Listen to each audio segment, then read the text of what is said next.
Hello and welcome to the Horror of It All movie podcast. I'm Eric. I'm Adam.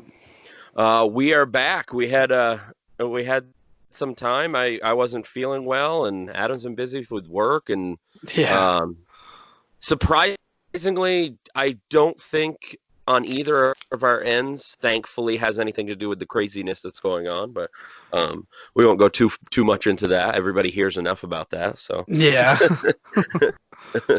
uh, we are, however, in a way, getting into the apocalypse in movie wise, but uh, this time we are going to be talking about the movie Lucio Fulci's Zombie. It's definitely was my first Italian movie. It was Adam's first Italian movie, Mhm. and I'm just gonna go. We're just gonna talk about whatever, and I'll go through some facts and just interesting tidbits, and then I'll talk about the movie. And um, I will say, as always, there'll be many spoilers. We're literally going to be talking about the movie for anybody that's either new to it or just needs a reminder because it's been a while. Mhm. Um, you've been warned, so we can kind of get right into it. Is there anything you wanted to say No, before I'm we did good. that? All right. So for starters, it's not really a fact. It's more of a it's a fact, but for me, Lucio Fulci himself is my favorite Italian director, and Lucio Fulci is definitely in my top five favorite directors overall. So uh, I was definitely, once I did an Italian movie, which Adam knew was going to happen because I'm a bit obsessed with Italian movies. Um, Just a little bit. uh, but I figured, what better way to than start with my first one and Adam's first one. Um, I mentioned a few of these things on our top five podcasts, but I'll still refresh and stuff like that. I don't think there'll definitely be plenty of other things that I'll mention, but I will go into a little bit more the craziness of alternate titles because as a lot of Italian movies have a lot of alternate titles, but this one has like a laundry list, so to speak, of alternate titles. It's Um, ridiculous. so I'll just literally just list them and not really go too far into it, but certain ones I will mention where it's from. Um, the first one is Zombie 2, which is a more common one, the one Adam knows because that's the copy he has, which I mentioned on a previous podcast. Is definitely cool because even I don't have a Zombie 2, so it's still pretty cool to me, and I'm sure to Adam. Yeah. Um, and some of these I might mispronounce because I don't speak any other language except English. So here we go. Sangulela, I don't know what that means. The Island of the Living Dead, Zombie Flesh Eaters, which is the UK title, Zombie: The Dead Walk Among Us, um, Galli Ultimi Zombie. It's another Italian title, means the last zombies. Um, I have no idea. Schreckennestenel der Zombies. Obviously, that's German. It's German. The zombie Island of Terror. I thought it translated that didn't sound too bad. Mm. Um, a Spanish one I found was you Nevua York Banjo El Terror de los Zombies, which means New York under the terror of zombies. That was a new one that I found, um, I kind of which like that doesn't one. really pertain to the movie until the end. But Yeah. uh, It's a good another one, title in I general, though. yeah, I thought so. Yeah. There's definitely one that I mentioned a couple of times before that I always get a kick out of because I'm like, sure. It kind of gets to the point, but just mashes two words together. But is the voodoo one? Um, just literally voodoo with a W to for because sure I don't. um, French title. was Lel Edfer D Zombie, which meant in translation means zombie hell. Um, and then an extended Zombie 2 was that Zombie 2 The Dead Are Among Us, and then a title that I don't know if it was an alternate title, but at one time it was going to be a title, um, Nightmare Island, which that one seemed appropriate as well in a way.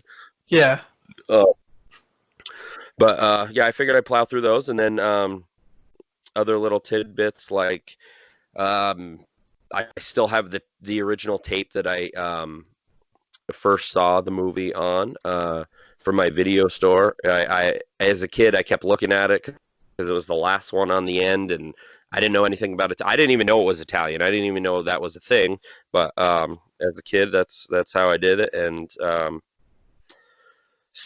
some I've said it to some people before, and now that you've seen it, maybe you can uh, kind of uh, add to it, or whether you agree or disagree, or see where I'm coming from. But Mm. um, it's not always seemed this way, but because of the whole that it's not technically a sequel to Dawn of the Dead, but that's what the Italians cashed in on Mm. was as of maybe a couple years ago, I got thinking about it. Was it's kind of sort of like a more of a it could be a prequel kind of as opposed to a sequel if they actually were related. Like when they start going over the bridge, granted they're going to New York and Dawn Yeah. of the Dead was in Pittsburgh, but it's just because it's another city does it's happening everywhere. So, Yeah. um, but I don't know. I got thinking about that. I don't know if you kind of get what I mean after now that you've watched it again or Yeah. I kind of like that idea. yeah. Um, And then I just had a couple more facts, and then we'll just get into the movie. Upon its release in the United Kingdom, that was on January 2nd, 1980, the British Board of Film Classification required a total of 1 minute and 46 seconds of material to be cut because over there you got to cut like everything because it would have been an X. Mm. Um, however, in 1980 release, which this is kind of foreshadowing because I plan on doing a video nasties podcast. Zombie was one of the classified video nasties, um, having in it was I think it was I don't remember what number or if they just went alphabetical, but that was definitely Mm. one of the video nasty. So that means it was banned in the UK as well as other countries. It was banned just for being obscene in the 80s. So in the UK in the VHS time there was this company called Vipco, which a side note had a really cool documentary on the recent release from Vinegar Syndrome called Spookies. Um, Vipco was a VHS company that they released cut versions and regular versions because they had to, but sometimes they do like the uncut versions a bit under the radar, and they Mm. literally put a sticker on the zombie VHS tape, which said "strong uncut," so you knew what you were getting. Because in the UK, it was you pretty much didn't know unless you watched it. So Yeah. if it was all cut up and messed up, and because God forbid you watch anything, and you have to be controlled on what you watch, just silly. But I'll get into that on that other one. Um, let's see what else. I I guess kind of get into the movie. I have had a few other things, but we can talk more about that afterwards. Like many other Italian horror movies at the time, I've always found this interesting. Half the cast, maybe not half, but some of the cast spoke English and other spoke Italian and sometimes German, and they would, unlike America, film with no sound. And then they literally just dub everything in. So when somebody's like, um, is I want to see like a real like Italian version. Like what I want to find like the Italian version of the movie because then it wouldn't be dubbed. Mm. technically everything's dubbed, so it doesn't really matter because they just they recorded the movie and then they literally just had people dub in languages. So Jeez, that's um, crazy. yeah, uh, the dubbing in all versions, as I said, is with certain actors were done by themselves, like Ian McCullough. He was the like the reporter. He Mm. did his own dubbing, but there was definitely plenty. There was definitely a couple others like Richard Johnson, who played the Dr. Moran character. He spoke English, and there's I guess her name's Tisa Farrow. I think that's how you say her name. She's what's that Farrow?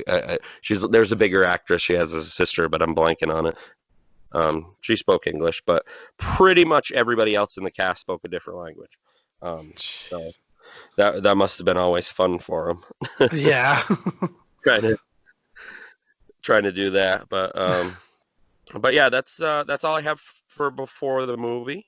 So we can get into the movie. I figured it might be uh, kind of cool to. Um, I'm gonna play like I have something queued up. I don't know if you'll be able to hear it very well because I have it queued up on my TV. The infamous score there that just that I can't even do it myself, but it was something that was repeated through the movie. Mm. But when we're going into it, I figured I was just gonna cue it up for a couple seconds and then we'll go. And then we'll talk about the movie. Nice. Um, was there anything you wanted to add before we did that? Just in general, like I watched this maybe 7 or 8 years ago, Yep. and Yep. I remembered bits and pieces, but like watching through, there were big chunks that I could not remember at all. Right. Yep. Yeah, so I'm glad I Um, sat down and re-watched this one. oh, awesome! I definitely am too for your sake. Plus, you could forget some stuff just because, as we've talked about, you didn't have the greatest experience, and it wasn't necessarily because of the movie or whatever.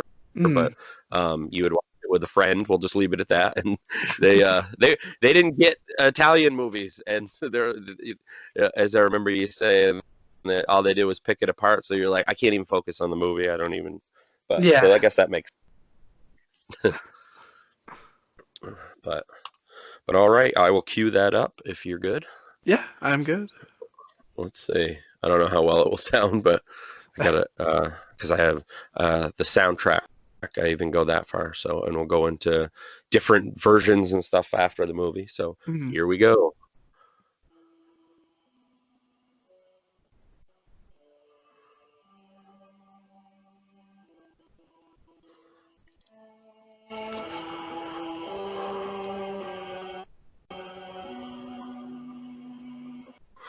All right. Now, I will say that's one of the Italian scores that uh, gets stuck in my head after I watch it. Another one is Lucio Fulci's New York Ripper, which I've talked to you about before. That's pretty brutal. Mm. But I don't know how well you can hear that, but I wanted Yeah, to no, add it's something good. different. Okay. Um, all right, so we'll just jump right into the movie. The movie starts with small tribal music and a corpse sitting up completely wrapped in a sheet with rope, and then is shot in the head and has an infamous zoom in, a really quick one. Sometimes Lucio Fulci has quick ones or slow ones, but he's big on the zoom to really see that viscera and that violence. And then the first line is delivered: "The boat can leave now. Tell the crew," which will get into later on in the movie why that was said. And then it goes into the beginning credits with that amazing score, as I was just talking about. Um, uh, and then it goes to you see a sailboat that is floating around in the river next to New York that seems quite abandoned and is almost hit by a Staten Island ferry. Um, and then a helicopter you hear over the radio about the boat in the harbor. It's the harbor patrol to get the boat.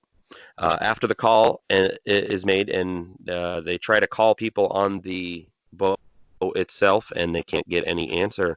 So, so the harbor patrol prepares to board. From what they find, is just a mess. There's after a broken sail onto the scene where a sail like goes onto an officer. That was kind of that gave me a chuckle. Mm. Um, and then uh, and then yeah, they had to look around for more in the mess, and he starts smelling something. Um, and there's food everywhere and rottenness, and there's these weird like worms on the piano. I'm sure there's a name for those. I'm not sure what they are. Um, Lucio Fulci, of course, zooms right into there, um, as I just mentioned that he loves the zoom. Just then, the officer moves, and there's a rotting hand falls out, and simultaneously a zombie bursts out of one of the rooms, and it's this like big fat rotting zombie, which I always found kind of interesting because how often do you see big zombies? There was one on Dawn of the Dead, Yeah. but you don't usually see like big zombies. Um, Yeah. uh, and and they obviously they try to talk to it or yell at it, but obviously it's not going to listen.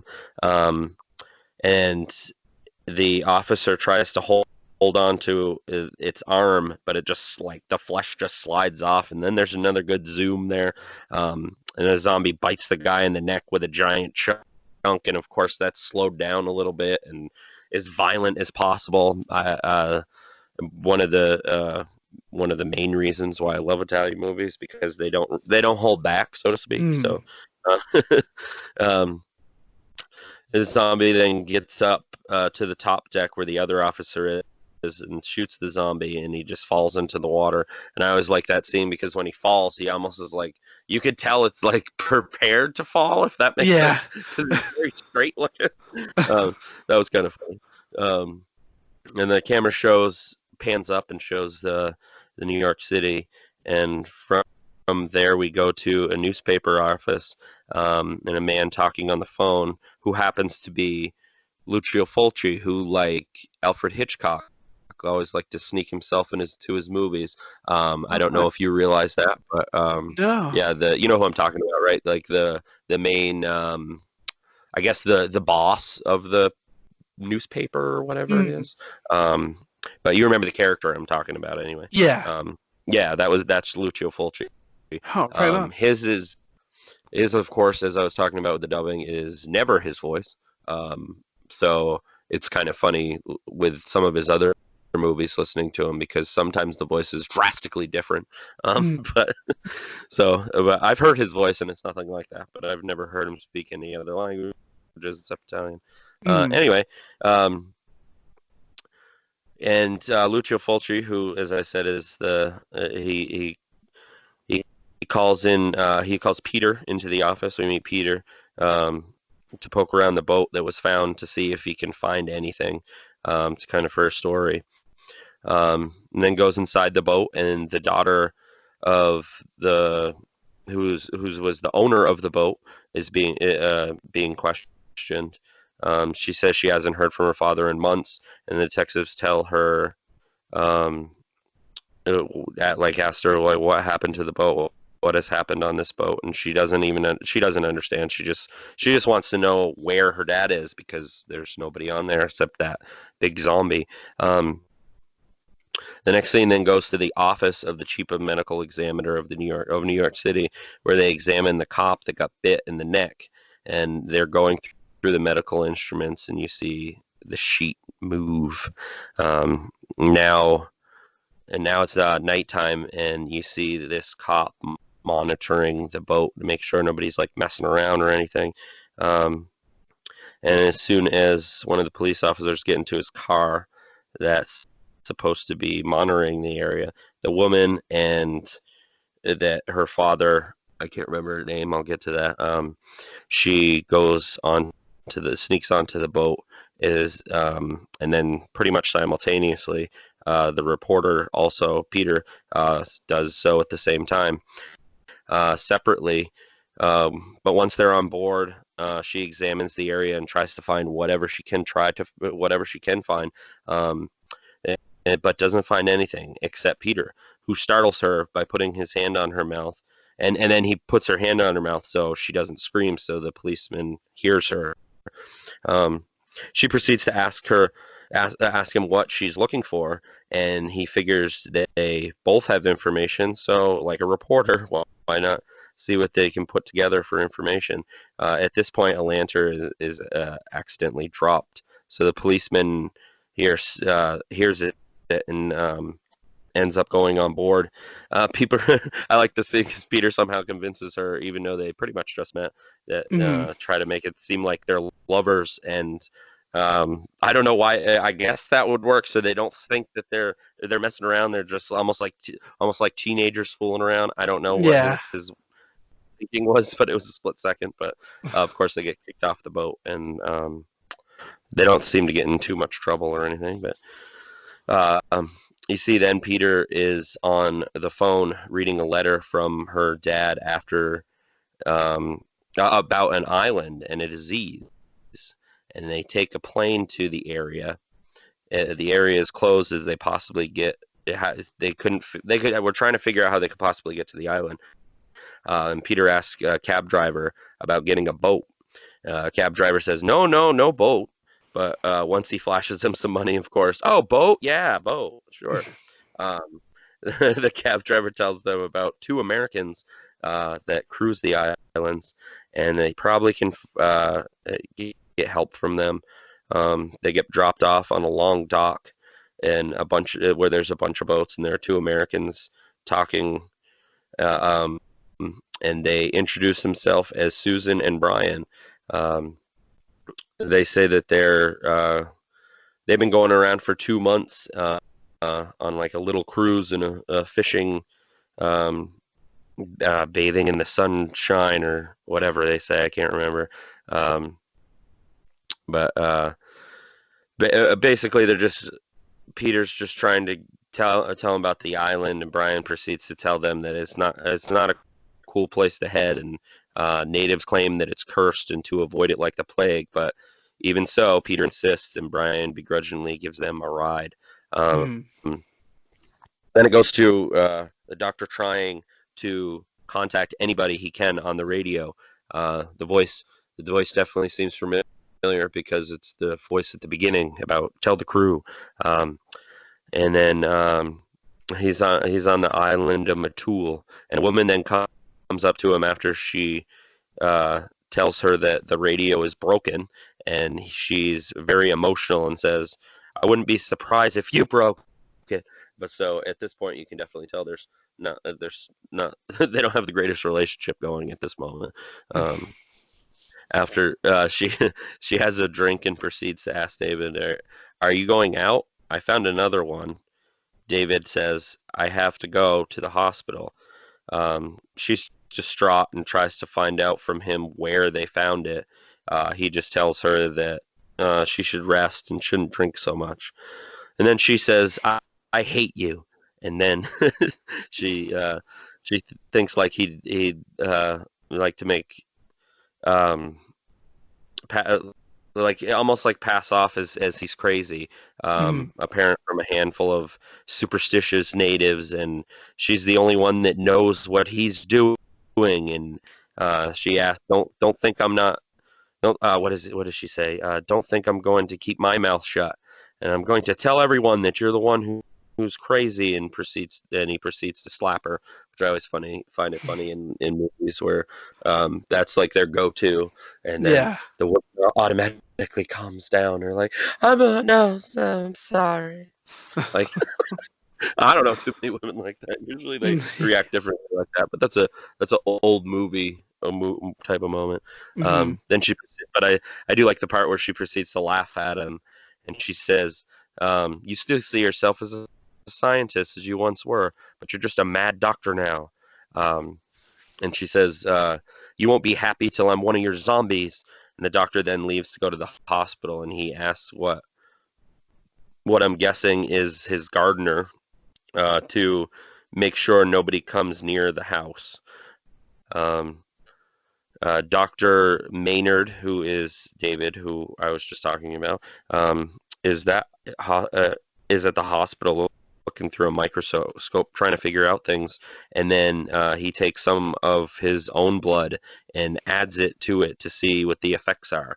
Um, and then from there we go back to the boat with Peter, Anne, Brian, and Susan, and they're talking about their location. And Peter happens to mention, according to this map, there are there there are no islands in the next 50 miles, even though along the way you keep seeing them. Um, Uncharted, undocumented islands. Brian then says, "Don't go counting on us forever. Remember, we're on vacation." Just then, Susan walks to take a photograph in the water. Susan then takes her sweater off and puts on an air tank and goggles and jumps in the water. Um, you see Susan swimming around and looking at different fish and kind of like almost like a cool like nature type. Almost reminds me almost like a show thing. Little Mm. do we know what's coming. That is an infamous scene that you don't ever see. I don't believe on any other movie, but I'll get there. Um, if she's doing that and she discovers another the Susan is swimming around and looking at different fish and things like that. Um, as she's doing that, they discover a different another island in the distance, and Peter says, "Who's to say that's not Matul?" Um, we go back in the water, and Susan is swimming around, and there's a shark that is approaching her, and that she doesn't see until she turns around and then gets startled. The shark then swims above her and away from her and goes to the top of the water, and she yells that there's a shark, and Brian proceeds to try to shoot the shark, but the shark slams into the boat. Um, Susan tries to hide from the shark. She feels a hand on her shoulder, and as I was just talking about, this is one of the parts where the score starts up, and she turns around and is startled again to see a swimming, decaying body, and she tries to rub what I guess is like coral or something in its face, and its Mm. reaction is priceless because it's total. It's a total like human reaction, like oh, damn it, what are you Yeah, doing?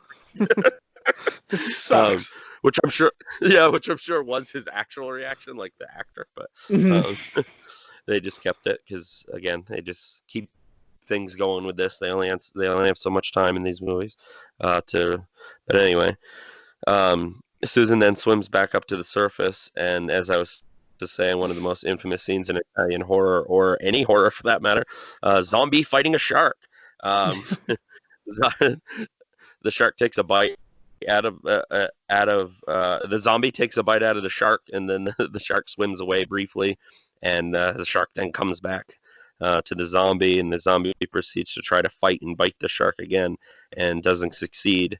But the zombie's arm then uh, gets way too close, and the shark and gets it in the shark's mouth, and the shark bites and rips the zombie's arm off. Um, so I'll pause right there because I wanted to know if that was a scene you remember and what you thought about that ridiculousness of a scene. I I I didn't really remember it, and then the Okay. whole thing was just so much. Like I still don't know how to feel about it. uh, the my advice would be to just I guess just go with it just Just because it's go so with it, yeah. ridiculous because you're not gonna see any you're not gonna see a zombie fighting a shark again, but there is definitely as we later on we'll get into more Italian movies more ridiculousness that are you're just like what like uh, What you just can definitely happened? tell yeah, just it was just somebody's idea, and they were just it's so absurd, but they just went with it.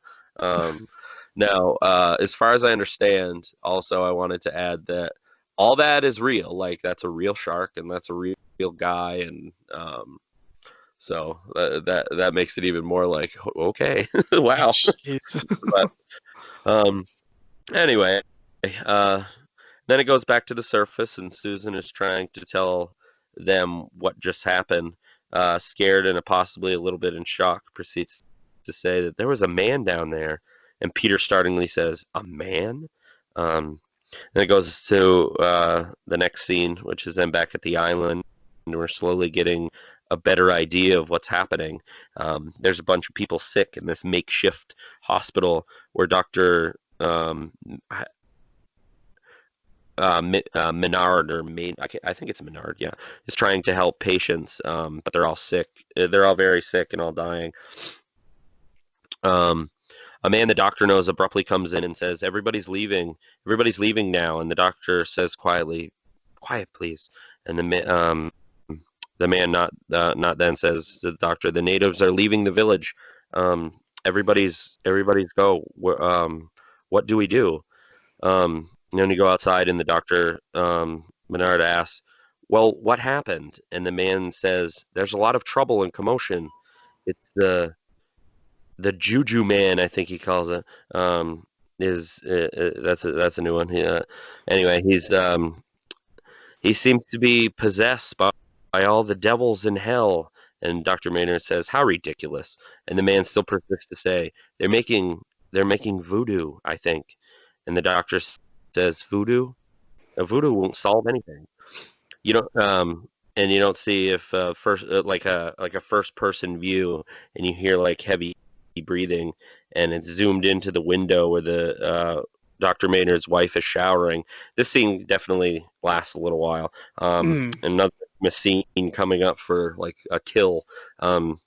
Anyway, this is the beginning of yeah, I already said that.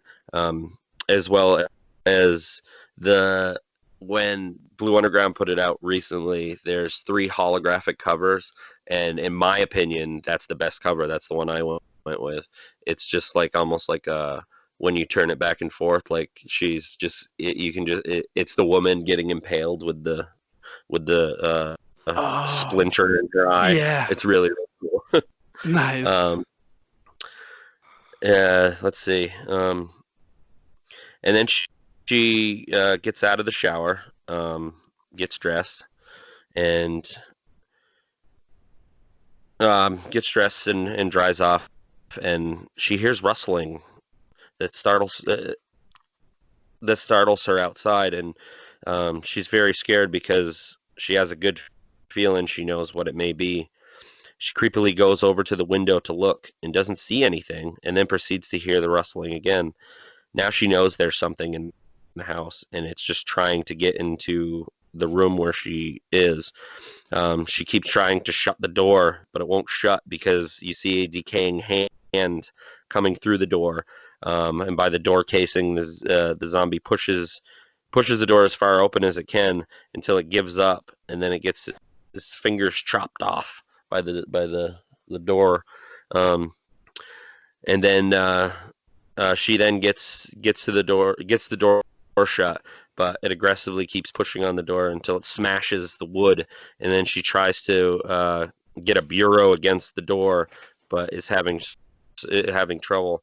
Um, she gets too close to the opening of the door, and it just breaks through, and the zombie grabs her hair and then slowly drags her to a jagged piece of wood, and in true Lucio Fulci fashion, it's just a very, very slow shot, which most other movies that's not Italian, or especially not Lucio Fulci, would probably pull away at this moment. And Mm.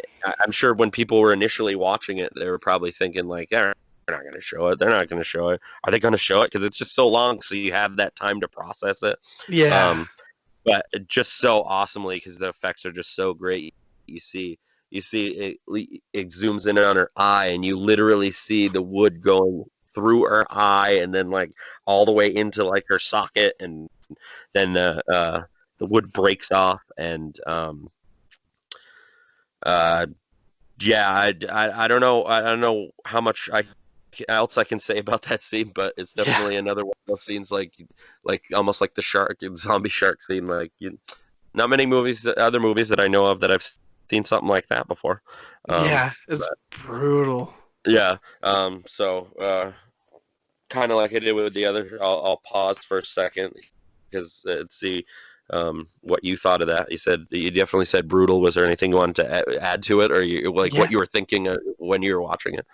I definitely wasn't sure like how far they would go, and Yeah, as soon as they did it, I was like, "That's cool!" Like the effects in this movie are awesome. Like yeah. considering the age and everything, they look good. Oh, absolutely. Yeah, the guy that did the effects, he was definitely, as well as there was definitely a few other people there, in Italy that did great effects like that. All I can Mhm. think, it's almost like the Tom Savini of Italy, really. Like Yeah, he was like that good. Um, but yeah, I figured you would like those type of things, which definitely also helps because there's a lot of great effects in a lot of Italian movies. So Mhm. uh, when it, when we get to other ones, you'll definitely see a lot more amazing stuff that and it's my favorite kind of effects where you're just like you don't see the effect. It just looks like it happened. yeah, it's so Like smooth. I yeah, exactly. Um, so and then from there it goes to the shore where you see the boat with Peter and Brian and Susan and they're pulling up to anchoring the boat. As this is happening, a nurse comes up to Dr. Menard and they have a conversation about investigating the phenomenon of voodoo in the island. Um, Susan and Brian go in the water to find out that the bolts to the drive shaft and or the drive shaft is cracked or something like that. Probably because of the shark. Um, and they won't be able to make it to the next island without fixing that shaft. And of course, that's a classic. If it's not a car, then now it's a boat, like in Yeah. a horror movie. You're not leaving. So, um, Dr. Maynard goes back to the hospital to see if he's one of the men wrapped in the sheet because I can't remember. I remember that part, but I can't remember what was like I'm kind of my brain kind of skipped around because at this point they go back quite a few times, like with different with between the doctor and then them on the boat, and so I can't remember what that was. So I'm just gonna move on from that. Um, from there, Brian's on the boat and shoots off a flare. The man that knows the doctor is named Lucas. That was it. Is taking bodies like into a hole, and they keep throwing them in it. And he says, "Someone's firing off rockets." I thought that was a funny line because, Yeah. but they don't see it. That guy's probably been on that island for his whole life, so he doesn't. Yeah. So, um, then it goes to a woman in the hospital that is dying and says that she's sees someone that she buried, but she then says that she sees him walking. I don't remember her exact lines or like her clear sentences, but anyway, the doctor then collects Peter and Susan and Brian and gives them a ride further into the island and explain them. I like this scene how he explains it, what's happening on the island, and tells them. And then she, who was it? Susan asked the woman with her dad with the boat, asked him what her dad was doing on the island, and that the doctor met her father, and then he goes and he came onto the island about 3 years ago when he became a victim of the disease, and he insisted on staying, but he wouldn't leave, and then he felt he would be a guinea pig and to try and help them figure that out. What is wrong on this island? Dr. Maynard calls as the extremely uh, what is it? Anyway, the whole scene here anyway is just them asking different questions. But I thought it was they kind of flashed to different things, and Hmm. Dr. Maynard spent days watching his body after he died because he knew he was coming back. Um, and he'd have to shoot him. And this is actually reminiscent of the pre-credit scene when it's much darker in the scene, so you don't know exactly who it is yet. Um, Hmm. but the zombie in the sheet sits up, and the doctor shoots him and says, "The boat can leave now. Tell the crew." Um, Now they're all in the jeep and still talking and trying to get more out of the doctor as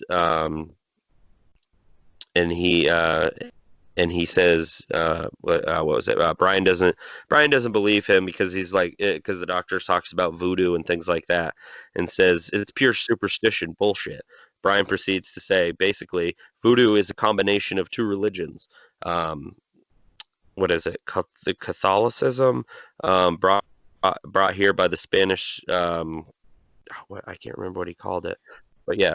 Um, and it also African tribal rights that were brought here by the slave trade. I found that scene pretty interesting. How they were Mm. basically explaining how voodoo like that came to be what it was, and um, but anyway, Dr. Maynard feels there is a logical explanation for this, and he's going to find it.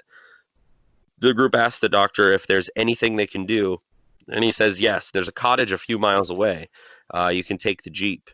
If you can basically go check on his wife. She's all alone. Dr. Menard then goes into the hospital and finds his friend Fitz, um, and he explains to him that they're in the village of the living dead, and there's no use to lock the doors, and they'll just be there soon. From there, you see a super close up zombie that in the past 10 minutes or so of the movie have been slowly walking through the village, and they start zooming in on the different zombies that are walking towards. The group then finds the cabin that they were staying in, where the doctor and his wife were staying, and then proceed to go inside. First knocking, but of course nobody answers, and Brian even calls for Mrs. Menard. So Peter says, "Let's just go inside." As they go inside and look around, and they proceed to ask, but no one's there.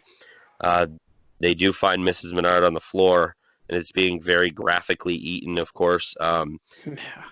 that definitely is like, even though this is pre like Day of the Dead. I mean, they touched on that with Dawn of the Dead too, but Mm. um, the effects obviously were great in Dawn of the Dead, but I think even Zombie was that one step further. That was definitely closer to the Day of the Dead effects, because it's so graphic and it just looks like they're like just actually eating, and Yeah. um, with the guts and stuff. But I thought that And scene her was really legs cool. missing. Yeah, it was good. Yeah, yeah. Um, and there's a total of four zombies that, like I said, just proceed to eat her, and the group slowly tries to leave, but there's more zombies in the front of them, and they're slowly walking towards them. Um, I definitely thought it was interesting with the zombies that they're kind of a weird like hybrid too. They're like a hybrid of like that modern day zombie Mm. at that time, right? Like I said, with Dawn of the Dead and stuff like that. But graphically, obviously, more towards Day of the Dead. But they were also, because a lot of them didn't like open their eyes or things like that. And for me, that's reminiscent. That kind of brings in the voodoo, because before George Romero, zombie movies were pretty much voodoo um, related. I guess I'd say, like, maybe as far back as like the 50s or the 40s or whatever. Mm. Um, and I found it interesting because of the title and this and that, which I don't think Lucio Fulci really had anything to do with calling it Zombie 2, because Dawn of the Dead was zombie in Italy and so on. That was definitely a marketing thing. But as the movie he made was more or less, yes, it was super violent and everything, but that was just a sign of like Italian horror, really. But the whole Mm. voodoo thing, that had nothing to do with Dawn of the Dead. Like, that wasn't it didn't really have anything to do with voodoo. But that's that's all they really knew at that point with zombies, because I'm guessing Lucio Fulci had seen Dawn of the Dead before he made this, but I don't know, because I've never seen anything said about it. But Mm. he was, in other words, he wasn't he didn't really use Dawn of the Dead as a template. He more or less was doing like an older school zombie, which I thought it was a cool combination. But anyway, um, Peter then grabs the horns off the wall and hits one of the zombies in the head, and they all run outside into the jeep and try to escape. As they do, they want to try to find the hospital where what the doctor was talking about. It is here we go back to the doctor as he proceeds to shoot everybody that has been sick or that is coming back and they're dead. Um, the group then hits a zombie, and Brian loses control of the jeep, and they go off the road. Of course, another classic, typical like horror movie. Like, oh well, now they got to walk now. Like they're one little safety thing, but there are not Mhm. really any roads there. So um, I guess I could see why not only hitting a zombie, but there's not really. It's kind of hard to probably drive. But anyway, um, Brian finds out that uh, the I think the radiator it like broke or something, and they can't go any further. And in that process, Peter hurts his ankle, and he's having trouble walking, but they have to walk, and then leave the jeep and proceed to walk to the island. Then you hear drums that are closer and closer, and Peter says, "We better hurry up. It's getting dark soon." The doctor proceeds. Then goes back to the doctor, and the doctor proceeds to ask Lucas, who is from the island, and he still proceeds to tell him that it's voodoo, and the doctor says that the doctor just refuses to believe that it's voodoo that Mm. bring dead back to life. Um, Lucas says, "Well, I refuse to believe that the what does he say? Something like it was a good line, like I refuse to believe that the dead are dead or something like that." Um, but the group proceeds to walk to the island. Brian and Susan continue to walk as Peter and Anne rest, and they hear the tribal drumming getting closer and closer. And Susan turns around to see a gravestone. Right before this, Brian finds a helmet that he says is over 400 years old, and he says that this must have been a cemetery for the Spanish. I can't remember what he says. I said it before, but The conquistadors? conquistadors. Yeah, yeah. That's a hard word for me to say. So yeah, yeah. What Adam said. Then it goes back to Anne and Peter, and they're lying down on the ground. Um, and they hold hands, and then Peter kisses her. But um, as is happening, you start to see the soil moving, and a hand grabs Anne's hair, and another grabs Peter's leg and starts to rip and tear at it. Susan, standing in shock, slowly turns around, and it's another one of the famous like scenes of the movie where, excuse me, the zombie, which is on a lot of posters. That's the zombie, like that people would, even if you hadn't seen it, but if you've seen a poster, Mm. that's the zombie that people remember, that came out of the ground. He slowly comes out of the ground, and he's like filled with worms and stuff like that, and uh, what happened? Like it rips like a gaping hole, like it rips like a severely gaping hole like in her neck. That was a cool like attack or bite or whatever. Yeah. Um, um, and yeah, I love the effects. It was G, Giotto de Rossi, I think is his name. But they did a lot of he did a lot of stuff with Lucio Fulci, but his effects are just amazing. Anyway, Brian proceeds to shoot the zombie in the back. Of course, that doesn't work. Peter then grabs a giant metal cross and hits it with it, and it falls over. And he uses the cross and like chops off the top of the zombie's head. That was really cool too, because again, again that is another scene. Like I can't find the effect. It just looks like he just chopped off the head of something. Yeah. Um, yeah, I just it's I can't say enough good things, or just sometimes I'm almost speechless. Some things I see in Italian movies, Yeah. I'm in awe of how amazing the effects are. Um, what that's another like good effects thing. Like when you saw the zombie, the infamous zombie itself, and then like the chop of the top of the head. Um, was there anything else? Was there anything you wanted to add, like you were thinking, or was it more just like an awe thing? Like, holy crap, that was so cool looking. Yeah. That's what it was. It was just like it was so quick and so smooth. It's just like, oh man. Yeah, I find myself sometimes, especially the one with the cross and the top of the head, I'll rewind it sometimes because like you said, yeah, it is pretty quick, but it's so cool, and I'm Mm. sadistic like that. Sometimes I like to see it a couple times, even though I've seen the movie as many times as I have, I still do it. But Yeah. um, anyway, Brian then picks up Susan for a brief second and keeps saying to her over and over and says that we can't leave her here. and Peter and Ann tell her she's dead. There's nothing we can do for her here. Uh, um, they then start walking again, and instead of focusing on the group for a minute, it focuses on soil moving again and other zombies coming up out of the ground. That amazing score kicks in that I played at the beginning right before I started talking about the movie. Um, Mm. all the bodies in the cemetery seem to be coming out of the ground from hundreds of years ago. So they're all like really putrefied and like filled with like maggots and worms and like just really cool looking. Um, it is here that you see the town and more zombies walking through the village. We then go to the group, and they're still in the wilderness of the island, trying to get through. Peter's having trouble because of his ankle, and Brian and Anne help him. Brian sees um, the church the doctor was using as a hospital, and they pound on the door to get the doctor to open the door, and the doctor lets him in, and as he locks the door behind them, Peter says, "Out there, they're coming back to life. They're everywhere." I just love the delivery of that line, which thankfully is him. Like I said, it's his actual voice, unlike a Mm. lot of. Anyway, this is a silly little tidbit that I always like. Um, Here's when you see like a super close up of a lot of the rotting zombies, like full of worms and stuff. Within here, you also see how bad Peter's ankle is, and there's a giant chunk taking out of it. And the doctor is trying to help him and asks Peter, "What about my wife?"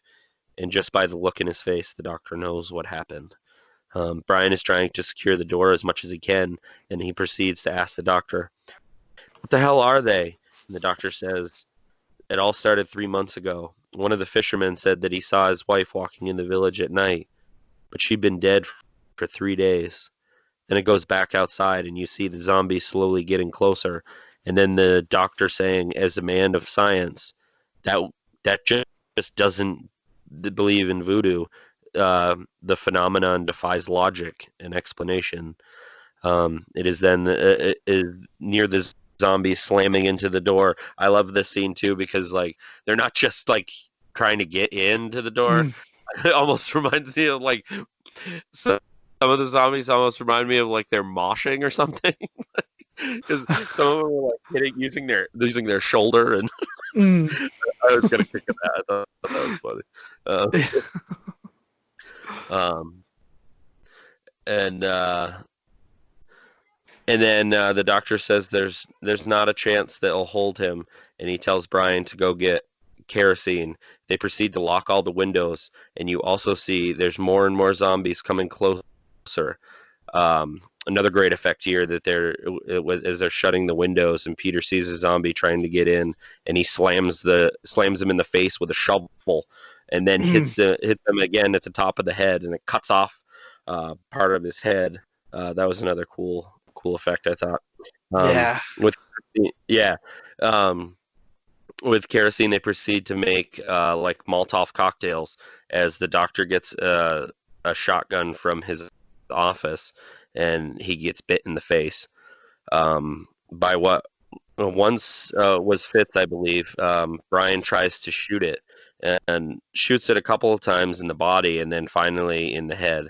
Brian tries to check on the doctor as they're making Molotov cocktails, and one of the people that died in the hospital slowly gets up, bites one of the doctor's helpers in the arm with a giant chunk taken out. Another like kind of like I love the blood in in the movie too. Like it's not even just the movie. Lucio Fulci in general. Like when they take chunks and it starts Mm. slowing down, and you even hear the blood, like it's running. Like sometimes it's unnecessary amount of blood, Mm. but hey, we love Evil Dead. That's Yeah. unnecessary. But you know what I mean? Like the chunks and stuff like that. Yeah. I figured maybe some of those scenes might be a similar. You had a similar reaction, like, "Oh my god, that looks so cool." Um, Yeah. but anyway, like I said, the doctor's helper with a giant chunk taken out of her arm, and then proceeds to go from the doctor's assistant, and then another one comes alive. Brian hears this, and now has two guns, and he sees really gnarly one of them coming through one of the windows and shoots him like right in the face. I thought that was really abrupt and really cool. Yeah. Um, and then the two just awaken that were after the assistant. But as she goes to get the Molotov cocktails, they just made gets bit by the man who just got bit in the arm. Um, Zombies continue to pound on the door. Pretty much all who's left at this point is Brian, Peter, and Anne, and the zombies have broken the door. And from here, it's almost like one of those feelings like they're going to try whatever they can try, but how can this possibly end? Um, and they proceed to throw them on top cocktails. Some of them, some of the zombies catch on fire, but so does the church that they're in. They Mm. then proceed to shoot at them and kill as many as they can. One sneaks in the window again, and Brian shoots it. And they try to keep him contained. More and more keep coming in after them, and they keep throwing Molotov cocktails, but they may be catching some of the zombies on fire, but they're catching more and more of the church on fire at the same time. Yeah. So at some point, obviously, they got to figure out like we probably should go or figure out how to go. Um, and then the church starts like falling down around them. Of course, there's more amazing effects here, like the zombies on fire and how they melt and the zombies' Yeah. heads explode from the shotgun. And Brian gives two more Molotov cocktails, and this time it ends up leveling some of the roof. Sure, this is helping kill them, but at the same time, like I said, they probably should figure out how to get out here soon. Uh, they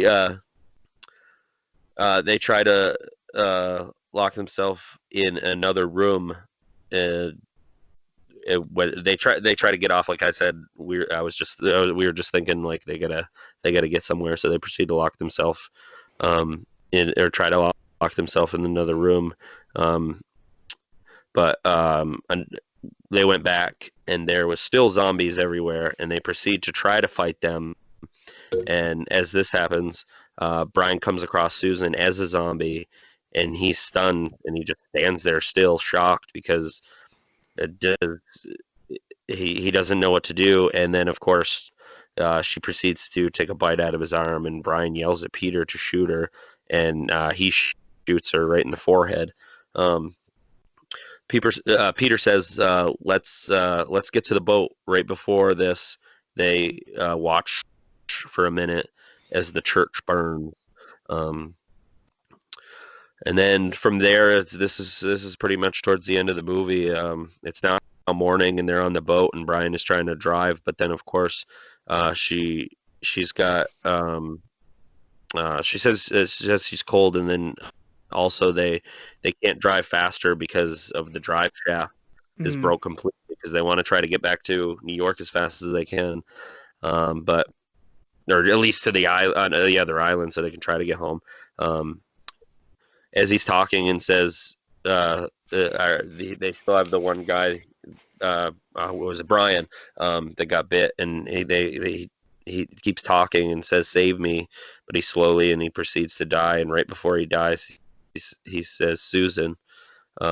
I thought that scene was definitely like a very like real scene, like he's dying, and that's the first thing that he thought of, or maybe he saw her again or something. I don't know, but Mm. Anne goes to tell Peter that he's dead, and she asks Peter, "What do we do now?" And Peter says, uh, "Lock him in the bilge," right, or whatever. I can't remember what they call that. Mm. Um, and we'll take him back with us to the States. Someone there might be able to do something, he says. And of course, as he says this, we won't, we don't want to risk it. You know what he might turn into. And Peter says that we're going to need proof that this all happened. So, because little do they know what's coming. Um, so we need to take him back with us. Otherwise, if we don't, uh, they'll just think we're crazy. And says, "I don't care. I feel dead myself." Peter then says, "Maybe we can find something more cheerful on the radio." And he turns on the radio, and the news report of the situation in New York since the discovery of the first zombie is getting worse by the hour, and the chaos in the streets and National Guard cannot contain the situation. All over New York, zombies are taking over. Anne stares at Peter, and they stare at each other, and you see the door that they locked, and the doorknob continue. Brian continuously turning the doorknob. as he's turned into a zombie. We then go to the last infamous scene that I'll definitely talk a bit about after we talk about and my few more facts and things like that. Anyway, then go to the scene on the Brooklyn Bridge as the zombies are walking over it, and as this has happened, you still hear the news report on the radio, and as you're listening, the man screams because zombies have got into the sound booth, and the zombies continue to walk towards New York City. And that was Lucio Fulci's Zombie. Um, Nice. so what I get rambling on, and it's been a little bit, so hopefully that was okay. Or you're at this point you're pretty much used to it, even though we had a break. But if I get No, if it I was get good. too It was rambling, or smooth. you okay, good. If I get too rambling, like I've said before, like I don't know why I randomly say it, but if you ever have anything to say, you can just say, "Oh wait, what about this?" Or like if I forget something, Yeah. but that's good. So now that you watched it again, Mm. I have been for the past month that we haven't done any. I've been eager to find out what your true initial thoughts were on the movie and like what you would rate it as we have on previous podcasts. Yeah. I really liked it. Awesome. Yeah. I One of the things that it took me a little while to get used to was those long shots that he does. Yeah. He likes to build the tension, but there's a part where I'm kind of like, all right, come on, just get there. Yeah, yeah. Yeah. But yeah, other than that, like the effects especially are what really kept me involved. It's good. Oh, yeah, exactly. Um, yeah, he's definitely big on that, like like you were just saying, with like the long shots and building the tension, and um, sometimes it might seem too long. It's just his style. It's almost like it's building the tension, but it's also there's definitely some in this movie, but he's also big on um, very, very, very atmospheric. Like there's some of that in this, but in his other movies, very much more so even. Mm, Um, and I really like that too. Just a whole feeling of just either dread or just creepiness, or um, but yeah. So that's good. That's awesome to hear. So we'll definitely in the future. I'm thinking whenever we do another one, I'll probably stick with Fulci at first because for me, I think he's like in my opinion, is like the cream of the crop of Italian movies. But there's a lot of good ones. But what do you think you would give it for star rating? um, As we both that's open a can of something. yeah. I'd say it's tough. Probably maybe a 3.5. Okay, yeah, that's Yeah, that's not bad. yeah. Cool.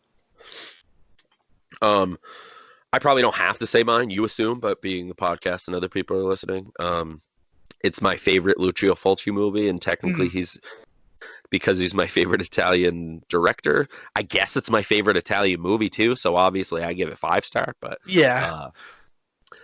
uh, I will say definitely if we did stick with him, I'd probably like to do like City of the Living Dead, also known as Gates of Hell, depending on what title you might find. Hmm. Might be a fun one, but his he has what I like to refer to as, and some people that are listening that are fans might be like, "What about this? What about that?" Of course, those I love those. I every movie I've seen of his for the most part I love, but he definitely has like a big four, so to speak, movies. There's Zombie, City of the Living Dead, The Beyond, and House by the Cemetery.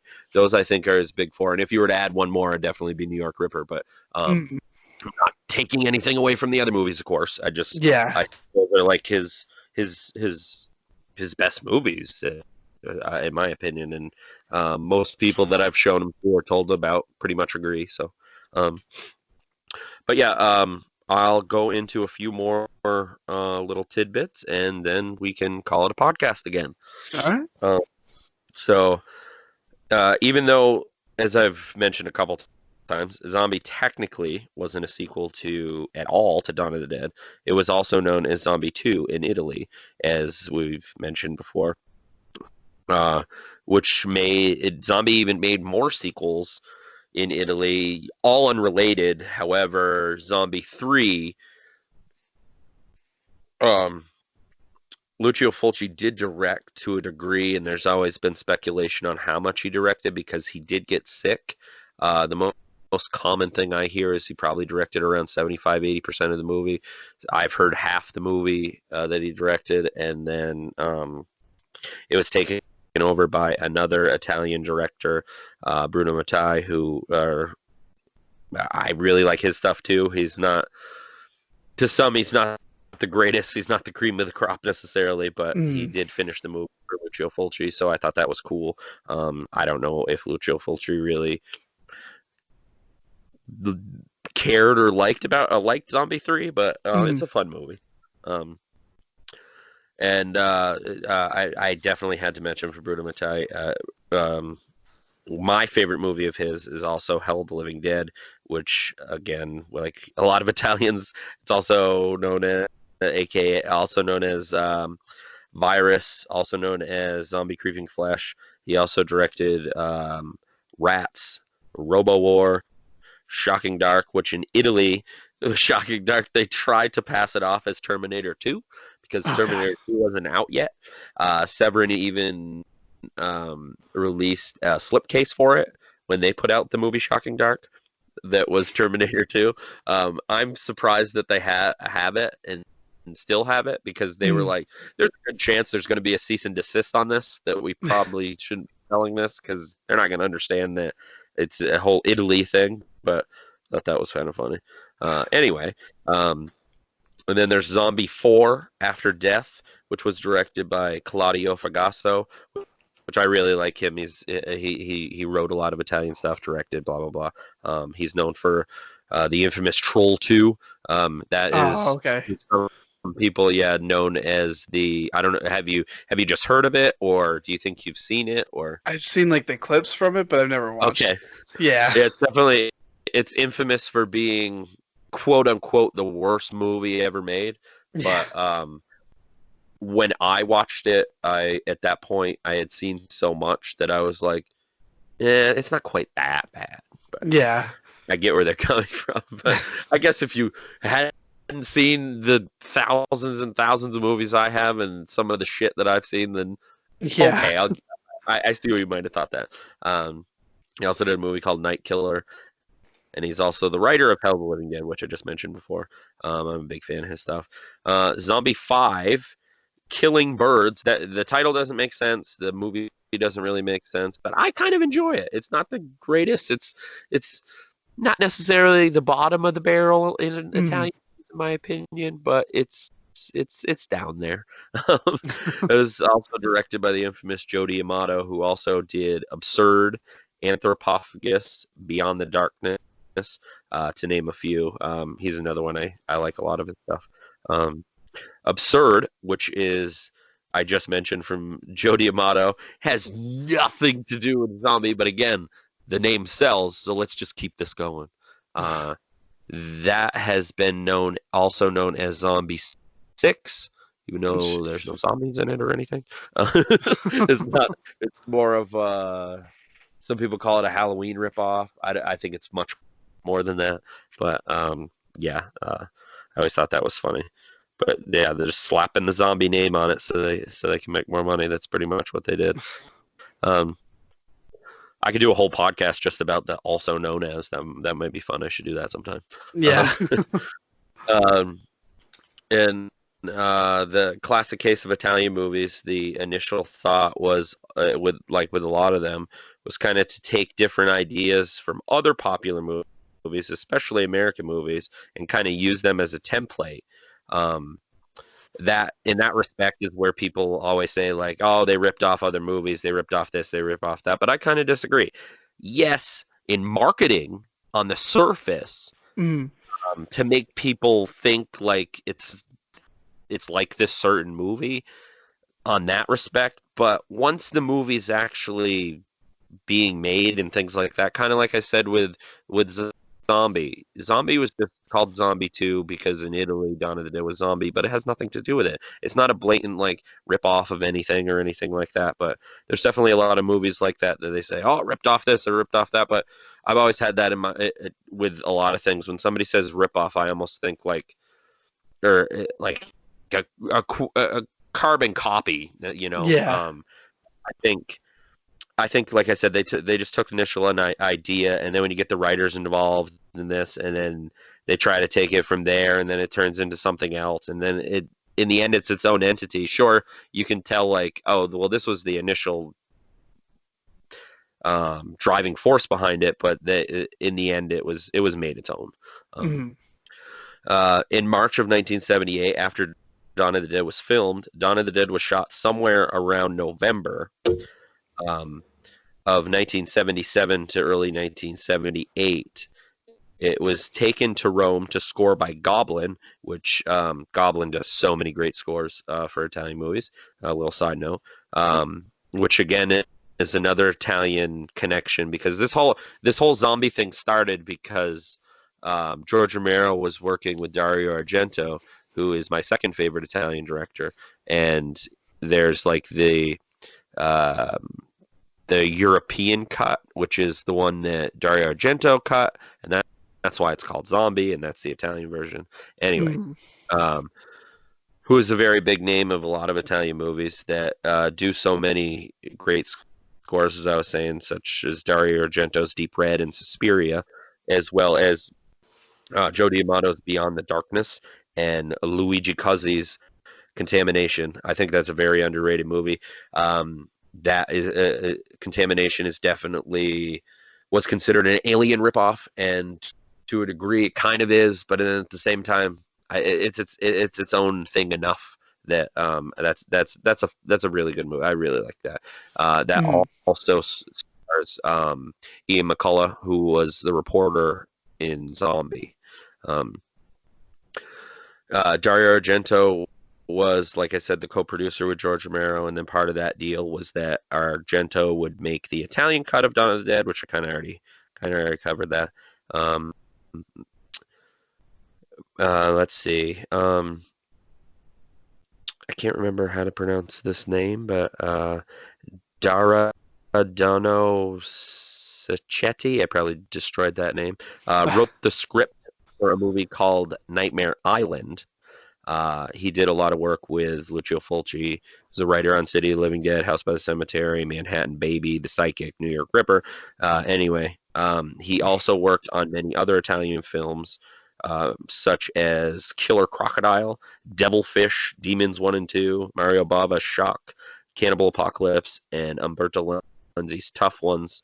There's just so much stuff I could go on and on. But anyway, um, after all the buzz had been heard about Dawn of the Dead in Italy, that was the first version of what would become Zombie. So um, I think that was even before Dawn of the Dead was like.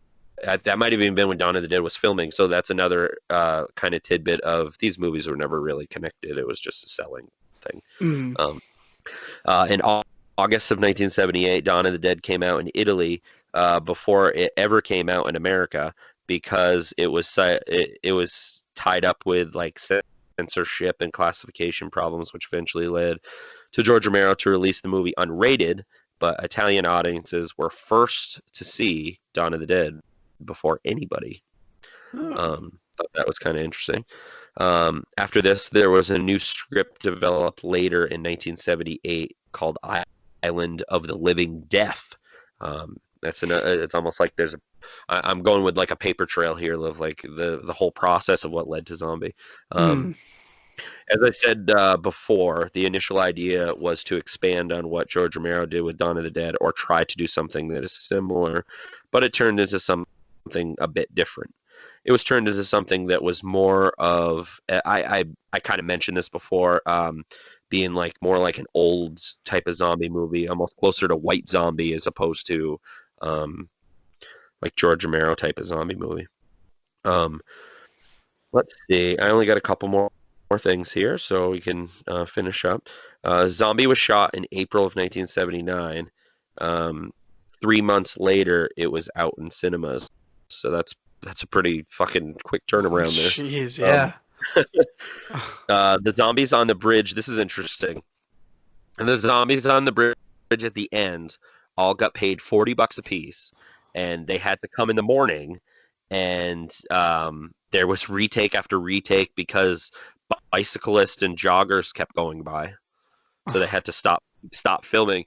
Um, Another thing that's very obvious, like maybe not for your first viewing, but the more times you watch it, Mm, um, there's if you're watching the bridge, like if there was apocalypse or whatever, like the zombies, you would think people would be like all on one side for the most part, the cars, like like trying to leave the city. But mm, since this was just filmed really quick on the top and they couldn't shut down the bridge, and obviously there was no they didn't have a permit to do this or anything.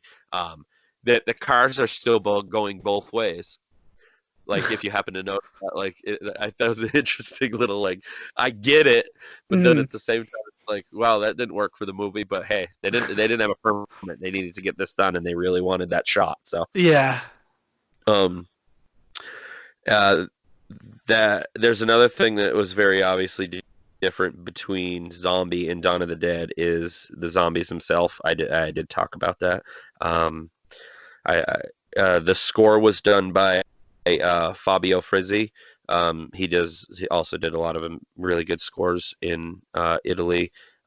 He did City of the Living Dead with Lucio Fulci, as well as The Beyond, Manhattan Baby, and Contraband, as well as Blast Fighter, which was definitely an interesting take on a trying to be like an American type movies. It's like a mix of like Rambo, I think, and I keep wanting to say Die Hard, but it's been a while since I watched it. But it kind of like American action idea, but it turned out Mm. really good.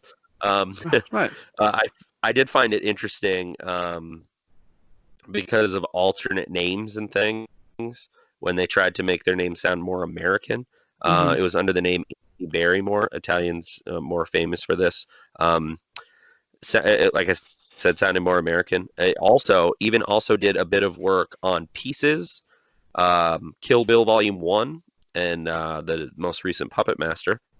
I Oh. thought that was interesting, as well as Goblin and other types of Italian scores, other horror scores. I like other scores, so like I said, a lot of them. I'm actually really big into the scores too, so that gets deeper into my nerddom. But um, let's see. Stephen Thrower wrote a book called Beyond Terror: The Films of Lucio Fulci. That's definitely a really good book, and I really like his writing. Um, let's see.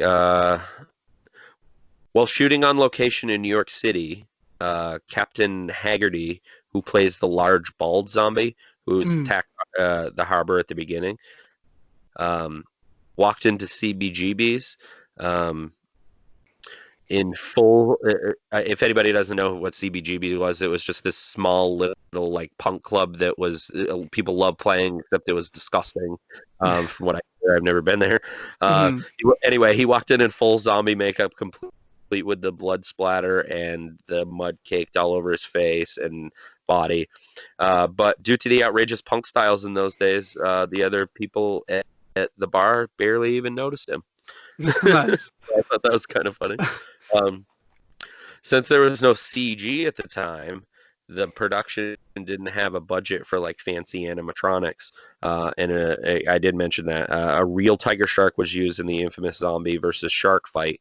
The tiger shark was one of the most dangerous shark species that exists. So the shark trainer Ramon Bravo fed the shark right before filming, as well as dropping this shark, giving the shark like a sedative. That way, it wouldn't literally try to eat the guy.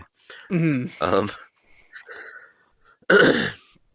let's see. The makeup effects were done by Gianetto De Rossi, which I had mentioned.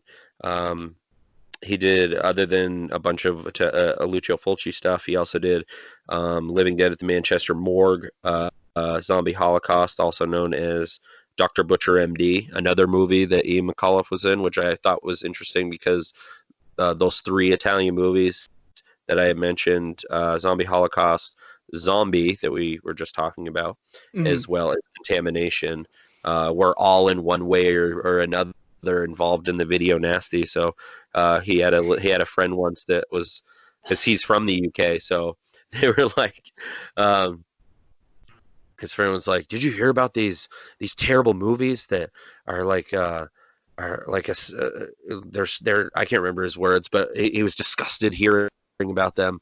And then he begrudgingly told his friend, he's like, "Well, I'm actually in three of them." He's Jeez. like, "Oh, Ian, how could you do that?" Like one of those things. But Mm. anyway, um, this I found really cool because there's a documentary about the effects guy on Zombie.